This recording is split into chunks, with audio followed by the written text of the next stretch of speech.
Ramona Isbell was considered to be one of the toughest and best trained wrestlers of the 1960s and 70s. That's how Black Stars of Professional Wrestling describes Ramona. She broke racial and gender boundaries alongside contemporaries such as Babs Wingo, Ethel Johnson, Marva Scott, and Kathleen Wembley. You can learn more about these incredible women when the documentary Lady Wrestler, The Amazing Untold Story of African American Women in the Ring, is released on DVD and streaming services this fall.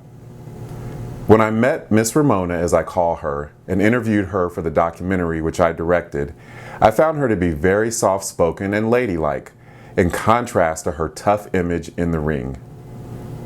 In this clip from the documentary, Ramona describes how she got into wrestling, almost by accident.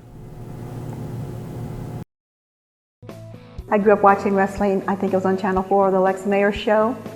And when I was about 16 and 17 years old, I would get a part-time job, and then I would sneak around and just practice or work out or run or train with the ladies. I had known Babs Wingo, who lived in my area for a while, where I grew up at, right across the bridge from where I grew up at.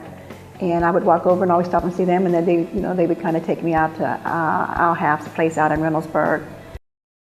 Like many of her lady wrestler peers, Ramona was a single mother throughout much of her career.